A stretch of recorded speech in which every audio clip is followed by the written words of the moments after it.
C'est l'un des endroits les plus mystérieux du monde. Noyé dans l'obscurité et à des kilomètres sous l'eau, cet environnement extrême abrite des créatures et des phénomènes hors du commun. On l'appelle la fosse des Mariannes, et c'est la fosse océanique la plus profonde sur Terre. Pas étonnant qu'elle soit si difficile à explorer. En raison des conditions particulièrement risquées, les gens ne peuvent pas découvrir cet endroit sans tout un équipement adapté. Mais que se passerait-il si on y lançait une boule d'acier ? Commençons par l'essentiel. Comment a-t-on découvert ce gouffre extrêmement profond dans l'océan ? Le HMS Challenger l'a repéré en 1875. Le navire disposait d'un équipement assez sophistiqué pour l'époque, mais il était loin d'être assez performant pour permettre l'exploration complète de la fosse. Quelques décennies plus tard, en 1951, un autre navire, le HMS Challenger 2, est revenu sur les lieux mieux préparé. Le navire était doté d'un échosondeur et a pu prendre des mesures précises de ce qui semblait être le point le plus profond de la surface de notre planète. Si l'on observe en 2D, on constate que la tranchée mesure en moyenne 2400 km de long et 69 km de large. Lorsqu'on l'observe d'en haut, elle ressemble à une cicatrice en forme de croissant. Rien d'extraordinaire jusqu'ici, non ? Eh bien, si on tendait un fil depuis la surface de l'océan jusqu'au point le plus profond de la fosse, on obtiendrait une longueur stupéfiante de 11 km. Si nous étions capables de déplacer physiquement le mont Everest, qui est la plus haute montagne de la Terre, pour recouvrir la fosse des Mariannes, cela ne serait toujours pas suffisant. Il manquerait encore environ 1,5 km. La fosse des Mariannes est tellement profonde qu'elle est presque entièrement plongée dans l'obscurité, car la lumière a du mal à atteindre des distances aussi extrêmes sous l'eau.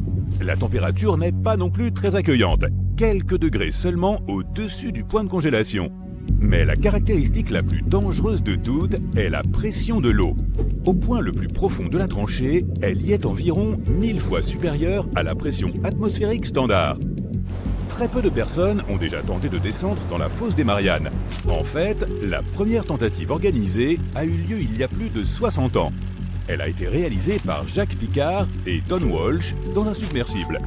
Ils n'ont mis que 5 heures environ pour descendre et ont passé à peine 20 minutes au fond. Hélas, ils n'ont pas pu prendre de photos, jusqu'à ce que ces deux scientifiques parviennent à descendre. Les scientifiques pensaient qu'il n'y avait que peu ou pas de chances que la vie puisse exister là-dessous, étant donné les conditions, notamment la pression extrême. Mais alors qu'ils étaient au fond, le projecteur du submersible a repéré une créature. Et de fait, c'était une créature toute plate. Comme tu peux l'imaginer, les ressources sont très rares ici. Quel genre de créature peut bien habiter là en bas ? Et comment font-elles pour survivre, compte tenu de la rudesse de l'environnement ? Étonnamment, la faune et la flore de la fosse des Mariannes sont assez prolifiques.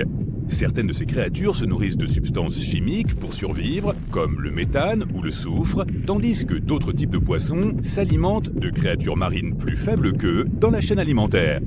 Les êtres vivants les plus communs que l'on trouve ici sont les xénophyophores, les amphipodes et les petits concombres de mer. Certains d'entre eux se sont adaptés en renforçant peu à peu leur coquille grâce à l'aluminium tiré de l'eau de mer. Des créatures plus petites, comme les microbes, ont évolué en absorbant des émanations chimiques émises lorsque l'eau de mer frappe les rochers sous-marins. Mais la star de la région en termes de faune et de flore, selon les scientifiques, c'est la limace de mer des Mariannes. Elle est petite, de 8 à 23 cm, translucide et dépourvue d'écailles, mais c'est le prédateur principal de la zone. Il n'est pas étonnant que certaines personnes aient commencé à croire que l'ancien mégalodon pourrait encore vivre ici. Tu te demandes peut-être ce qu'était un mégalodon. C'était le plus grand prédateur jamais connu dans l'histoire de notre planète. En fait, le plus grand et le plus méchant requin qui ait jamais vécu. Les scientifiques pensent qu'il a disparu depuis un bon moment, et l'idée qu'il puisse encore se cacher dans la fosse des Mariannes n'est pas franchement argumentée. Le mégalodon aurait dû apprendre à naviguer dans l'obscurité totale. Il aurait dû être bioluminescent ou évoluer pour avoir des yeux énormes. De plus, en raison de sa taille comparable à celle d'un bus scolaire, ce monstre des océans aurait eu besoin de beaucoup de nourriture. Les microbes et les petits escargots n'auraient pas fait l'affaire. Alors, si une bille d'acier était lâchée dans la fosse, quel serait son effet sur celle-ci ? La boule serait-elle assez solide pour supporter une telle pression ? Examinons les aspects scientifiques de la question. Si nous supposons qu'il s'agit d'une grosse bille d'acier, la pression exercée au fond de la fosse ne serait pas suffisante pour l'affecter réellement et causer de vrais dégâts. Il lui faudrait cependant 12 bonnes minutes pour atteindre le fond de l'océan. Et la température alors ? Eh bien, il s'avère que la différence de température entre la surface et le fond de la fosse est assez impressionnante. Cela devrait donc faire rétrécir un peu la bille. Mais de nouveau, une fois que la bille serait remontée à la surface, elle retrouverait tout simplement son état normal. Cela dit, si elle devait rester coincée là, il faudrait répondre à une autre question intéressante. La corrosion l'affecterait-elle ? La corrosion de l'acier dépend fortement de la quantité d'oxygène dans l'eau. La quantité d'oxygène dissous dans l'eau reste constante à des profondeurs supérieures à 5 km. Je vais t'épargner les calculs, mais il faudrait plus de 10 000 ans pour que notre bille d'acier rouille complètement sous la mer. Évidemment, maintenant, je ne peux pas m'empêcher de me demander ce qu'il nous faudrait à nous, les humains, pour pouvoir survivre à des profondeurs aussi extrêmes. Voyons ce qui a été utilisé dans le passé pour explorer ce lieu mystérieux. Une petite chose appelée mousse syntactique. Pourquoi ? Parce que c'est le seul matériau qui peut à la fois flotter et résister à la pression ambiante. Sans cette sorte de protection, nos poumons ne survivraient pas longtemps. De plus, la pression de l'eau enverrait du liquide dans nos bouches, remplaçant ainsi l'oxygène dont nous avons tant besoin par de l'eau. Enfin, il faudrait absolument être capable de revenir à la surface rapidement si les choses ne se passaient pas comme prévu. L'un des appareils qui a déjà effectué une plongée profonde ici était lesté avec des poids d'acier de 450 kg pour lui permettre de couler. Ces poids étaient reliés au navire par un type de fil spécial dont la durée de corrosion dans l'eau de mer était augmentée de 11 à 13 heures, au cas où quelque chose ne se passerait pas comme prévu et qu'il devrait remonter à la surface en urgence. Étant donné les conditions difficiles qui règnent ici, le problème de l'approvisionnement en oxygène est également crucial. Tout véhicule souhaitant descendre dans la fosse des Mariannes devra envisager un dispositif permettant de recycler l'air afin de réduire la quantité d'oxygène à transporter. Et le dernier problème, mais non le moindre, serait l'électricité. Il n'y a évidemment pas de prise de courant en bas pour charger ton téléphone. Il faut donc que la batterie ait une autonomie suffisante pour assurer toutes les fonctions nécessaires. Communication, approvisionnement en oxygène, dispositif d'éclairage, etc. Mais aucun de ces problèmes ne semble plus être vraiment un défi, puisque depuis peu, il est possible de faire une excursion jusque dans la fosse des Mariannes. 3 chanceux ont participé à ce projet en 2020. Ils ont été immergés dans une sphère en titane de 9 cm d'épaisseur. Cela leur a permis de ne ressentir aucun changement de pression, ni aucun stress. Tu sais nager ? Bien, car tu vas voyager vers l'endroit le plus profond de l'océan Pacifique. Mets tes palmes. Le fond le plus abyssal de la fosse des Mariannes t'attend. Maintenant, entre dans l'eau. Vraiment, allez ! Très bien, 30 cm sous l'eau. C'est la profondeur à laquelle tu peux nager sans équipement, comme un masque par exemple. Hé, regarde, ce doit être des touristes. Ou bien des baleines. 3 mètres sous l'eau. C'est un peu plus profond que les piscines publiques ou les plages des États-Unis. Tu peux voir des poissons colorés et même du phytoplancton qui se nourrit des rayons du soleil. 8 mètres de profondeur. C'est à ce niveau que se trouvent les fondations de la ville flottante de Venise, en Italie. Ces bâtisseurs ont posé des colonnes à cette profondeur, sur lesquelles ils ont ensuite construit les maisons et les rues. 10 mètres sous l'eau. Tu commences à ressentir une forte pression. À la surface, tu te trouves sous la pression atmosphérique, 1 kg force par centimètre carré. Mais ici, à 10 mètres, cette pression est doublée. Toutes les poches d'air de ton corps, dont tes poumons ou tes oreilles par exemple, commencent à se comprimer à cause de cette pression, ce qui te met mal à l'aise. Mais ne t'inquiète pas, tes organes sont souples et élastiques. Tu peux continuer à descendre. 12 mètres sous l'eau. Oups, tu commences à manquer d'air. Une personne peut en moyenne retenir sa respiration pendant 30 à 90 secondes. L'impressionnant record actuel est de 24 minutes et 37 secondes. Bon, tu auras besoin d'un équipement de plongée pour continuer ta descente. Et voilà, tu prends de la bouteille, dis donc. Les touristes plongent à cette profondeur pour observer les récifs et les coraux. Tu n'as pas besoin de compétences particulières pour cela, mais tu ne peux pas plonger plus profond sans formation ni permis. 14 mètres de profondeur.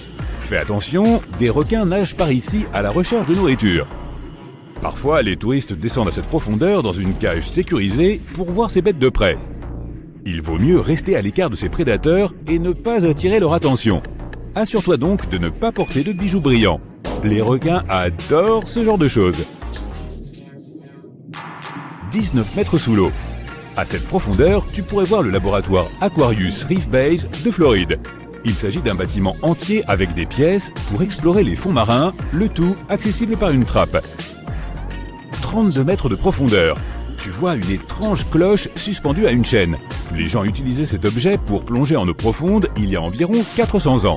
Ils descendaient une cloche depuis un bateau au moyen de chaînes avec des plongeurs à l'intérieur. Il y avait assez d'air dans la cloche pour qu'ils puissent respirer. De cette façon, ils pouvaient explorer les navires naufragés et récupérer leurs trésors. 42 mètres. À cette profondeur, tu trouveras une ville entière engloutie dans le lac Qiandao en Chine. Tu peux encore y voir des rues, des maisons et des temples. 100 mètres. Waouh! Tu as failli percuter une énorme baleine bleue. Comment as-tu pu ne pas la voir? Ces animaux qui font la taille de 2 wagons de train plongent généralement à cette profondeur. Chut! Écoutons-les chanter quelques instants. C'est magnifique. Continuons. 200 mètres.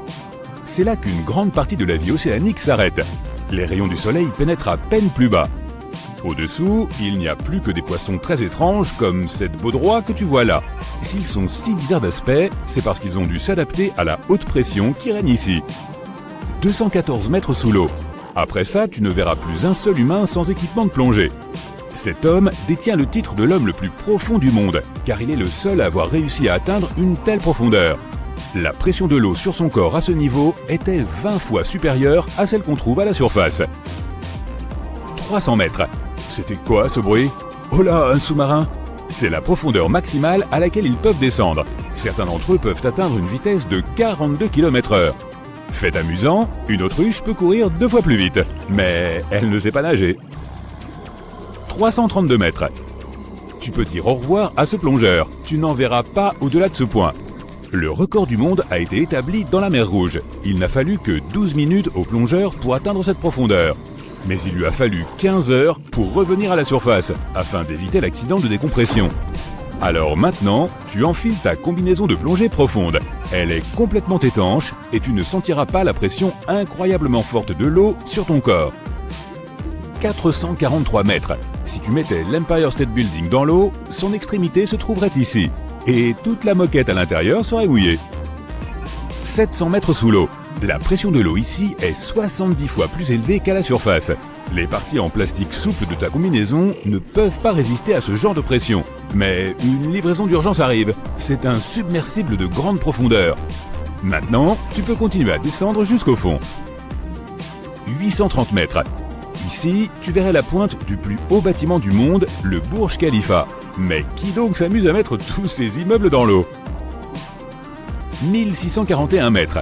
C'est la profondeur de l'un des lacs les plus anciens et les plus profonds du monde, le lac Baïkal. Sa superficie est légèrement supérieure à celle de la Belgique. 2450 mètres. C'est la profondeur record atteinte par la plateforme pétrolière Perdido dans le golfe du Mexique. Et sa partie supérieure émergée, composée de 3 ponts, est presque aussi haute que la Tour Eiffel. 3646 mètres. C'est la profondeur moyenne de l'océan Atlantique. Tu peux y voir un énorme tube aussi large que le cou d'une girafe. On dirait qu'il n'a pas de fin. Ce câble reliait l'Europe et l'Amérique du Nord et servait autrefois aux communications télégraphiques. 3750 mètres sous l'eau. Soudain, dans l'obscurité, tu aperçois la silhouette d'un navire. Pas possible, mais c'est le Titanic.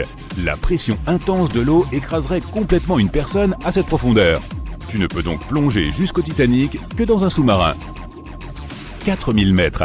C'est ici que s'arrête la mine la plus profonde au monde, la mine d'or de Mponeng en Afrique. Mais il existe encore des endroits plus profonds à visiter. Accélère. 6100 mètres. Ici, tu peux voir les débris les plus profondément engloutis d'un vieux navire. L'USS Johnston a coulé il y a plus de 70 ans. Tu peux encore clairement voir le numéro 557 sur sa proue. 8000 mètres. Ici, dans cette obscurité totale, tu trouveras le poisson le plus abyssal du monde, la limace de mer des Mariannes. Elle fait la longueur d'un chat domestique et a une peau presque transparente. Ses yeux sont peu développés pour la vision, car la lumière du soleil n'atteint jamais cette profondeur. 8850 mètres. Si tu prends le mont Everest, que tu le retournes et que tu le plantes dans la fosse des Mariannes, c'est exactement là que tu verrais sa pointe. Même s'il s'agit du point le plus haut de notre planète, il te reste encore un long chemin à faire jusqu'au fond. 10 900 mètres sous l'eau. Ici, dans le Challenger Deep, tu peux encore voir des créatures vivantes.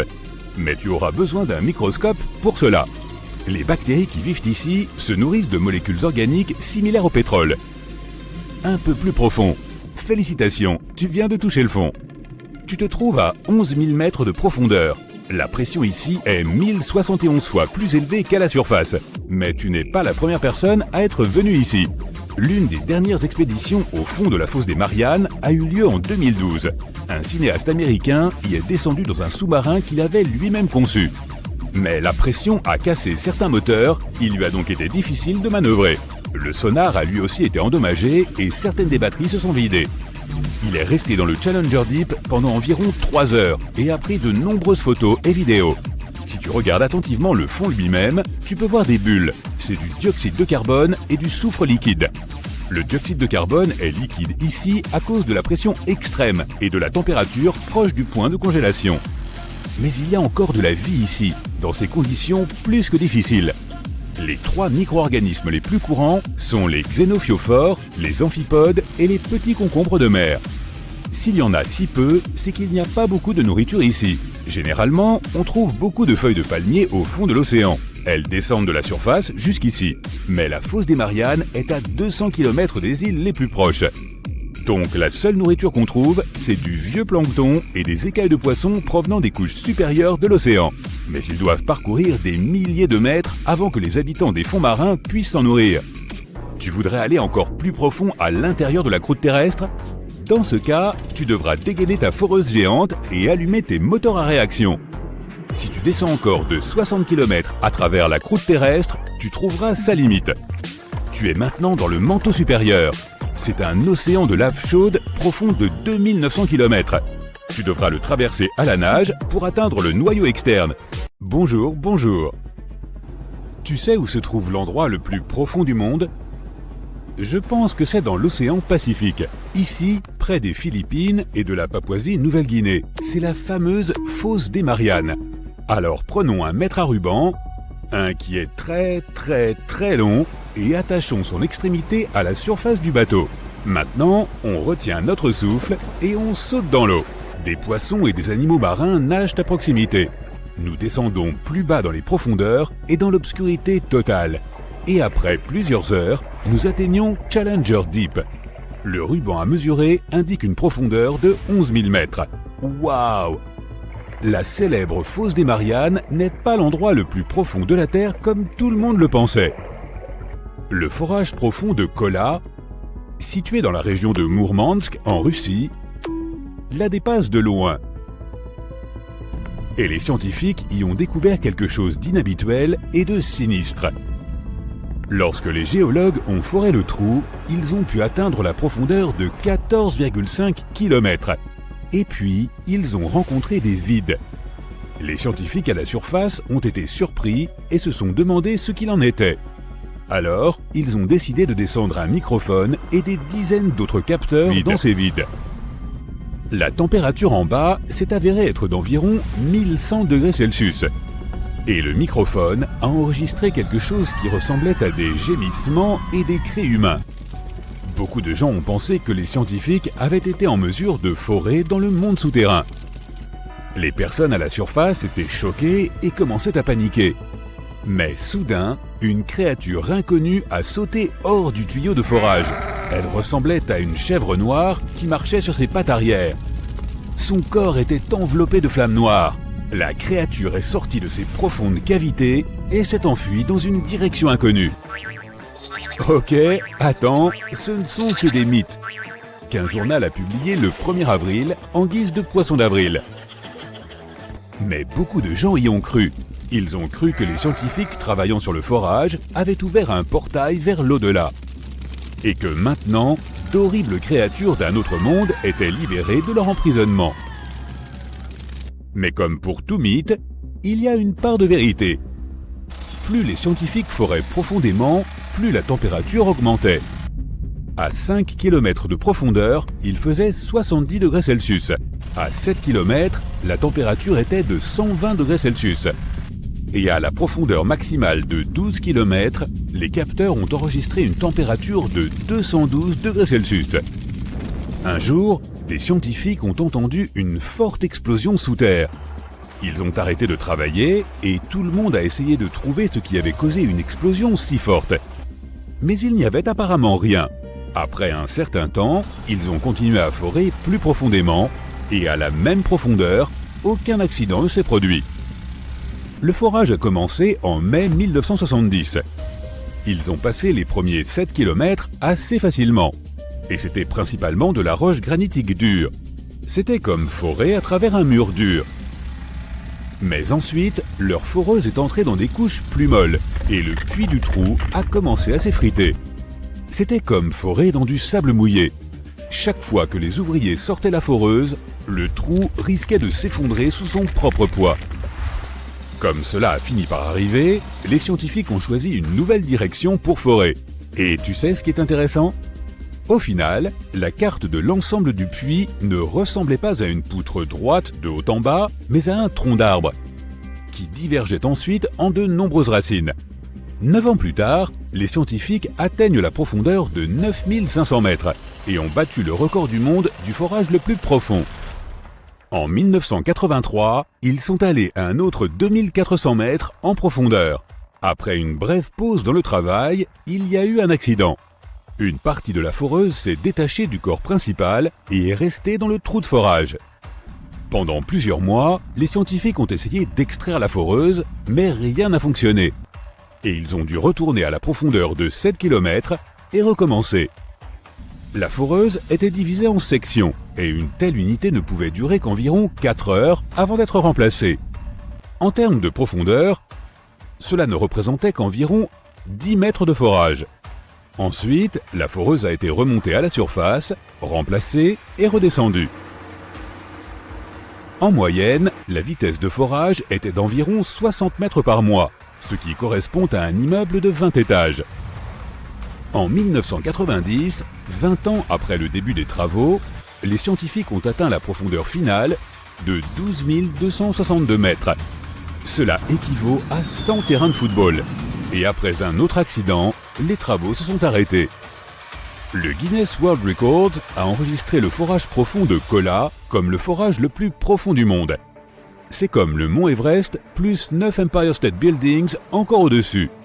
L'une des découvertes les plus inhabituelles du forage profond de Kola est que le sol, à une profondeur d'environ 3 km, correspond presque parfaitement à la composition de la surface de la Lune. Elle nous a permis de mieux comprendre comment notre ancien satellite est apparu et s'est formé. Il semble qu'au début de la formation de la Terre, un astéroïde géant se soit écrasé sur notre planète. Avec une telle force, il a provoqué une explosion si puissante qu'une partie de notre planète s'est détachée et s'est envolée vers le haut. Ce morceau de Terre est resté dans l'orbite de notre planète, s'est refroidi et a ensuite donné naissance à la Lune que nous connaissons aujourd'hui. Une autre surprise pour les ouvriers était la présence d'or. Il y avait environ 73 grammes d'or pour chaque tonne de sol soulevé. Plus les scientifiques allaient en profondeur, plus les roches étaient anciennes. Ils ont trouvé des restes fossilisés d'organismes vivants dans des couches de roches vieilles d'environ 2,8 milliards d'années. Cela a semé une vague d'excitation dans le monde de la science, car cela signifiait que la vie sur notre planète était apparue 1,5 milliard d'années plus tôt que prévu. Au début des années 1990, ils ont arrêté le projet de forage. Petit à petit, les bâtiments autour du forage et l'équipement de forage ont été perdus. Aujourd'hui, beaucoup de touristes visitent l'endroit. C'est à cause de ces mêmes mythes sur les créatures du monde souterrain. Oui, il y a un trou de 12 km de long sous ce couvercle rouillé. Mais les scientifiques qui y travaillent n'ont jamais atteint leur but. Ils voulaient forer dans le manteau de la Terre.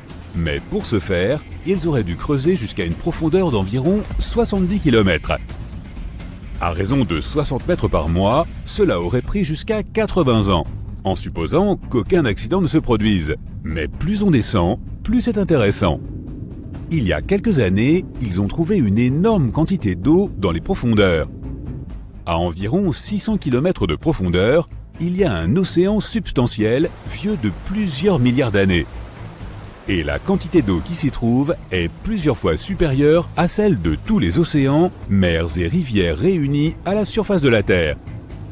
L'eau y est brûlante, à une température de 1500 degrés Celsius. Mais comme elle est sous une pression énorme, elle ne s'évapore pas. Elle est enfermée dans une structure cristalline de minéraux.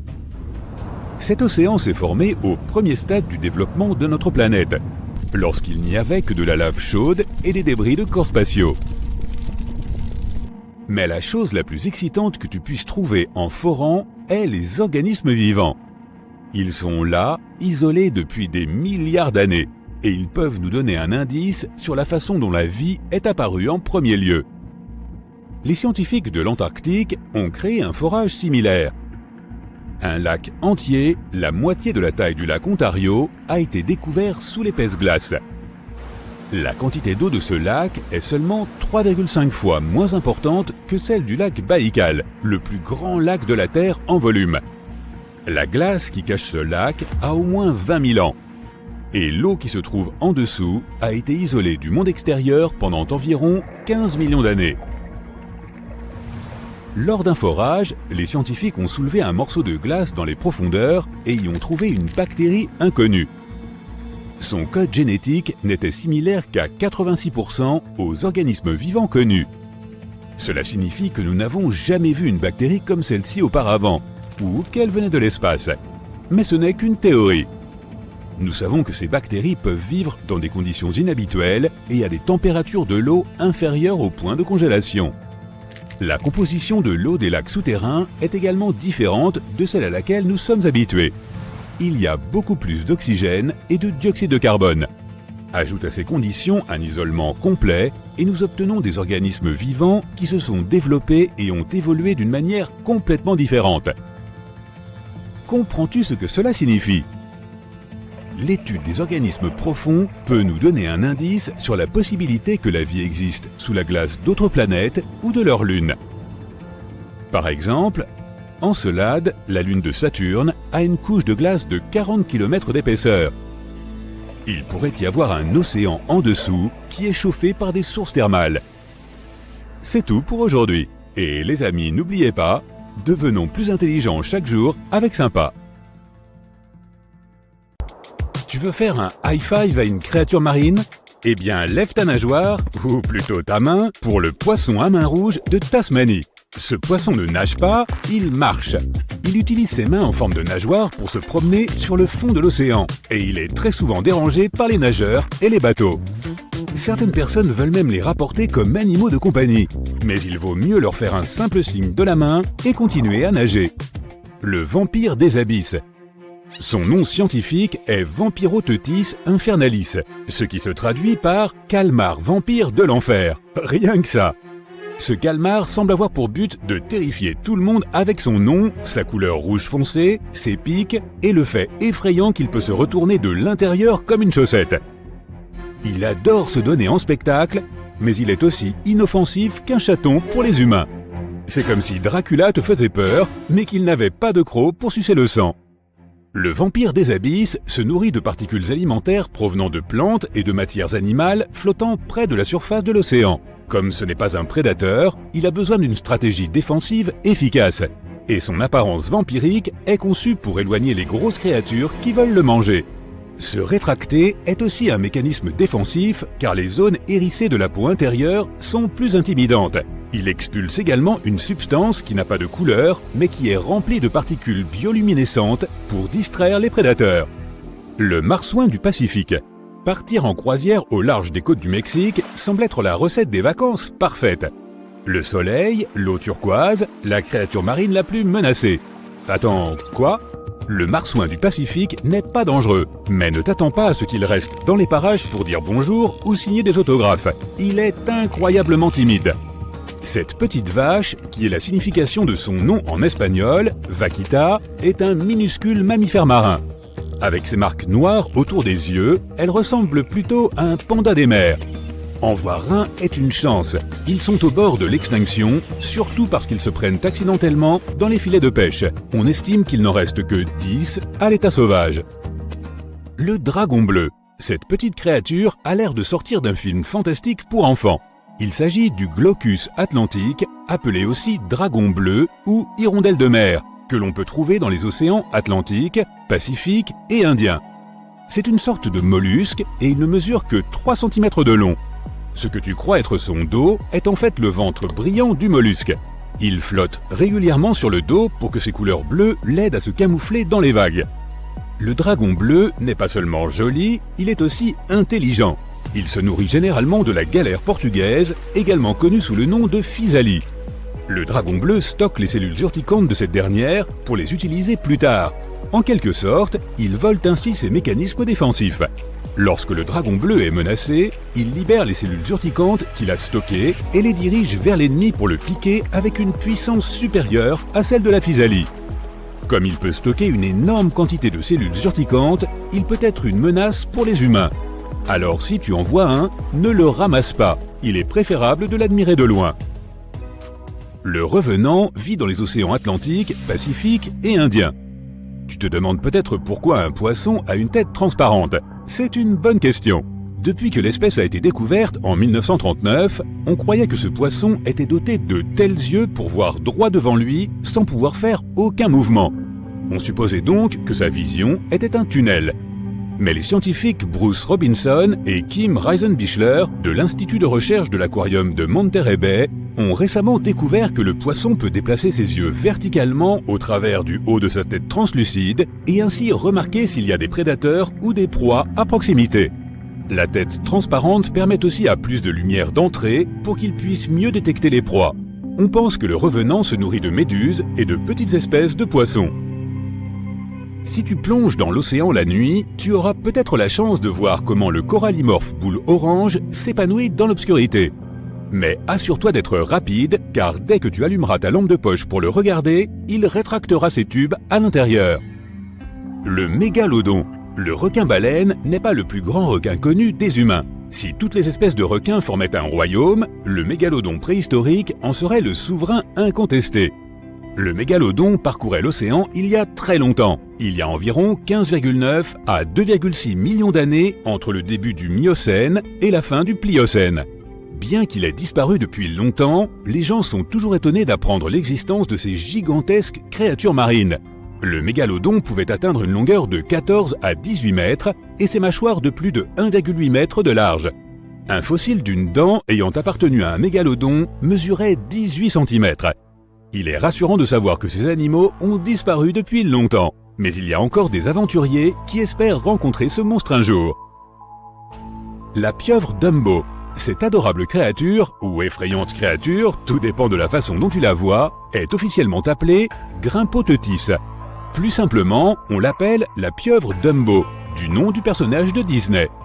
Bien que Dumbo, l'éléphant, pas la pieuvre, ait été moqué pour ses grandes oreilles, il est très peu probable que cette pieuvre soit moquée par ses voisins aquatiques.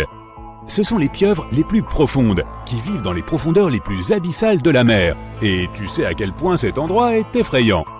Elles ne mesurent qu'environ 20 cm et passent leur journée à déambuler juste au-dessus du fond en mangeant des escargots, des vers et d'autres aliments qu'elles trouvent dans le courant ou dans les grands fonds. Il existe près de 17 espèces de pieuvres Dumbo et elles ont toutes des différences de taille, de couleur et de parties du corps.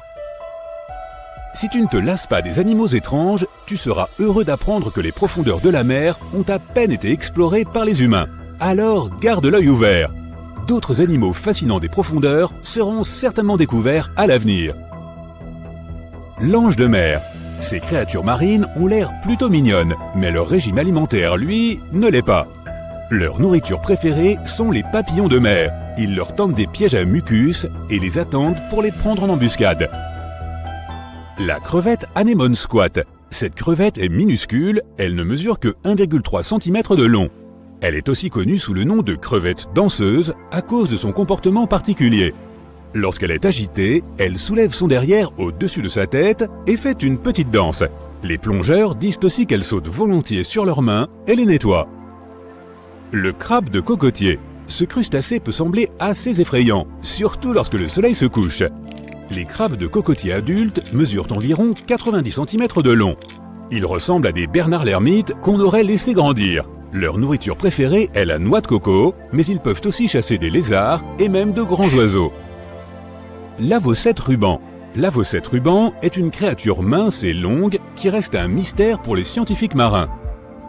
Elle mesure 122 cm de long et possède au moins 750 os dans sa colonne vertébrale, ce qui est beaucoup plus que n'importe quel autre animal dans le monde. La plume de mer. La plume de mer mesure 2,2 mètres de long et il en existe de nombreuses variétés, mais la plupart d'entre elles ressemblent effectivement à un stylo ou à une plume. La ressemblance est encore plus frappante lorsque l'animal a son bulbe rempli d'eau qu'il ancre au sol. Le ver tapis persan. Cette créature ressemble effectivement à un tapis, bien qu'elle soit très petite en comparaison, ne mesurant que 10 cm de long. Capable de devenir à la fois mâle et femelle, il ne s'accouple pas vraiment avec les autres vers. Il se bat plutôt avec eux pour porter la progéniture. L'escargot de langue de flamand. Les touristes aiment ces escargots extraordinaires pour leur jolie couleur, pensant qu'il s'agit d'un coquillage. Mais en réalité, le coquillage est assez terne et caché sous des tissus mous colorés. Ces escargots mangent les parties molles et toxiques des coraux et stockent leurs toxines pour se protéger. La majeure partie de l'océan est encore entourée de mystères, qu'il s'agisse de coins sombres ou de créatures qui se cachent dans les abysses. Mais parfois, il nous donne un aperçu des choses effrayantes qu'il abrite dans ces profondeurs froides et obscures.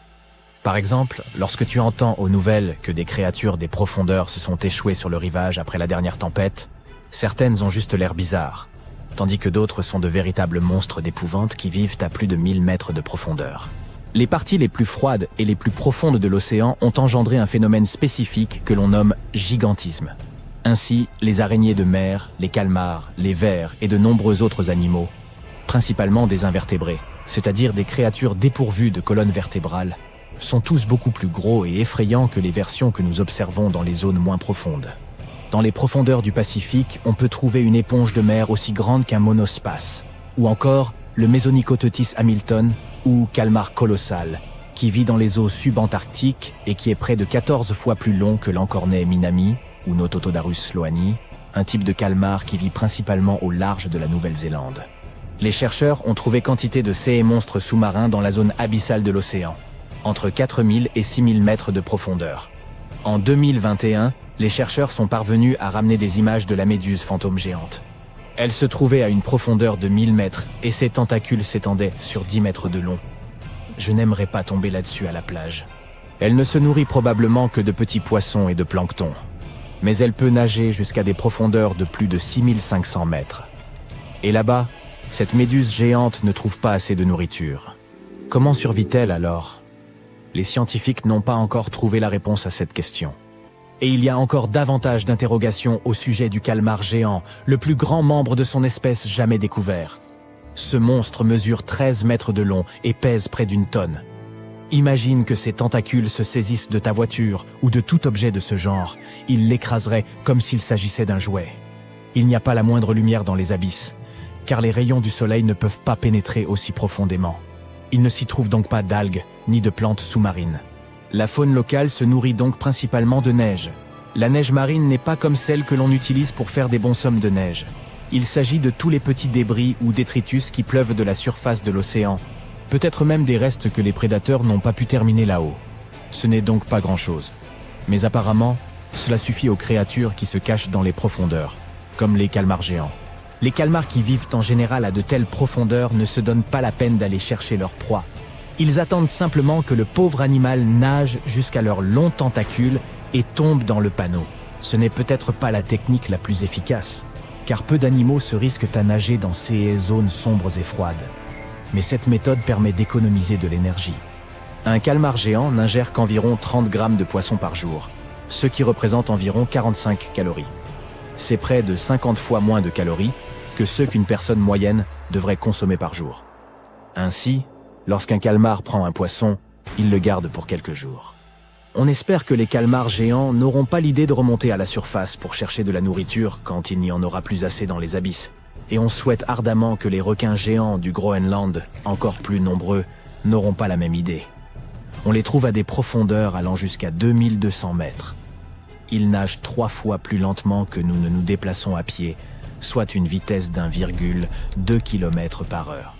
Cette lenteur fait partie du mécanisme d'économie d'énergie dont les créatures des profondeurs ont besoin pour survivre. Mais ces requins peuvent effectuer de courtes pointes de vitesse lorsqu'ils cherchent à attraper une proie. Toutefois, ils ont en quelque sorte changé de régime alimentaire, passant de prédateurs à charognards, compte tenu de leur environnement, car il y aura toujours plus de restes tombant de la surface que d'animaux à chasser. Les requins du Groenland ne grandissent que d'1 centimètre par an, et un individu moyen mesure en général 6,5 mètres de long, ce qui signifie qu'ils vivent extrêmement longtemps, parfois jusqu'à 400 ans. Ils ont également un métabolisme très lent, ce qui est l'un des principaux facteurs de leur longévité. Les requins du Groenland aiment passer du temps dans les eaux froides. Ils y sont adaptés car leurs tissus contiennent des composés chimiques spécifiques qui empêchent la formation de cristaux de glace sur l'ensemble de leur corps. Cela signifie qu'ils disposent d'une sorte d'antigel naturel. Qu'est-ce qui les rend si grands? Les scientifiques n'en sont toujours pas certains, mais certaines théories tentent de l'expliquer. Selon la loi de Kleiber, les animaux plus gros ont tendance à être les plus efficaces. Il suffit de comparer un petit poisson à une baleine, dont la masse est des centaines de fois supérieure. La baleine a un bien meilleur métabolisme. Elle conserve l'énergie plus efficacement et en disperse moins dans l'environnement sous forme de chaleur. Les animaux plus gros peuvent ingérer des proies plus grosses. Ils sont plus à même de faire face à des problèmes difficiles dans leur environnement ou de se défendre contre les prédateurs qui s'en prennent à eux. En outre, le corps grossit lorsque les températures sont plus basses. Le requin du Groenland en est un parfait exemple, tout comme les araignées de mer géantes. Les araignées de mer sont assez communes et on en trouve de très petites, d'une taille d'1 millimètre même. Mais dans les zones les plus profondes de l'Antarctique, elles deviennent des géantes d'1 mètre de long. Si elles deviennent si grandes, c'est parce que l'eau froide contient plus d'oxygène. L'oxygène se diffuse donc davantage dans le corps de l'animal, ce qui lui permet de grandir. Oui, à la fois comme organisme et comme créature de cauchemar. Et que dire de ce ver tubicole géant, le Riftia pachyptila? Des chercheurs l'ont découvert accidentellement alors qu'ils sondèrent les mystères du fond de l'océan Pacifique. Ils sont tombés sur des cheminées hydrothermales inhabituelles. C'est la chaleur volcanique qui est à l'origine de celle-ci. Lorsque l'eau s'infiltre par des failles ou des fissures dans la roche, ces évents changent de direction. Et lorsque l'eau en ressort, elle est riche en minéraux et en composés chimiques. La plupart des animaux ne pourraient jamais survivre à cette soupe toxique, mais pas ces vers tubicoles. Cela a été une véritable surprise. Car non seulement ils ne sont pas gênés par ces cheminées toxiques et par la température presque bouillante de l'eau, mais ils y ont développé des écosystèmes entiers. Ils sont uniques parce qu'ils n'ont pas besoin de la lumière du soleil pour survivre. Au lieu de cela, de petites bactéries constituent leur principale source d'énergie. Ces bactéries tirent leur énergie directement de ces haies composés chimiques toxiques. Il ne s'agit donc pas de photosynthèse, mais d'un processus appelé chimiosynthèse. Et ces haies vers tubicoles n'ont pas de bouche. Les bactéries vivent à l'intérieur d'eux. Drôle d'histoire, n'est-ce pas? De plus, ces vers effrayants peuvent atteindre jusqu'à 2,4 mètres. Les Bathynomus, ou isopodes géants, ne sont pas mieux lotis non plus. Ils se cachent dans les profondeurs de l'océan, à 500 mètres ou davantage, loin de la lumière du soleil, et ressemblent à de monstrueux cloportes. Ils passent la plupart de leur temps sur le plancher océanique, espérant récupérer de la nourriture qui tombe des strates supérieures de l'océan. Regarde ces petites griffes crochues à l'extrémité de leurs pattes. Ces isopodes s'en servent pour demeurer stables lorsqu'ils se déplacent sur le fond de l'océan. Comme il n'y a pas de lumière, ils disposent de longues antennes qui leur permettent de se repérer. Ces antennes sensorielles mesurent environ la moitié de la longueur de leur corps, et les Bathynomus ont également des yeux assez grands en proportion. Ces isopodes peuvent mesurer plus de 30 cm de la tête à la queue. Ce sont des animaux très patients. Tu te souviens qu'on a dit que les créatures des profondeurs trouvaient rarement de la nourriture? Parfois, ceux-ci doivent attendre des années avant d'obtenir un vrai repas. C'est pourquoi leur métabolisme est incroyablement lent. Ils peuvent te passer 5 ans sans rien manger. Imagine un peu, j'ai faim rien que d'en parler. En 2006, un biologiste du nom de Craig McLean a effectué des recherches visant à observer les différences entre les abysses et les régions peu profondes de l'océan. Il s'est rendu compte que les grands fonds reflétaient la loi de Foster. Tout d'abord, les parties les plus isolées du globe développent une biodiversité que l'on ne trouve nulle part ailleurs. Deuxièmement, les parties les plus profondes du globe développent une biodiversité que l'on ne trouve nulle part ailleurs. Deuxièmement, les parties les plus isolées du globe développent une biodiversité que l'on ne trouve nulle part ailleurs. Deuxièmement, les parties les plus isolées du globe développent une biodiversité que l'on ne trouve nulle part ailleurs. Deuxièmement, les parties les plus isolées du globe développent une biodiversité que l'on ne trouve nulle part ailleurs. Les petits organismes se développent beaucoup plus lorsqu'ils sont isolés que la vie sur les grandes étendues terrestres. Les ressources sont limitées, mais aussi la concurrence et les prédateurs. Et nous ignorons encore beaucoup de choses au sujet de ces créatures des profondeurs. Il est trop coûteux et trop compliqué de mener de telles recherches. Nous attendrons donc que d'autres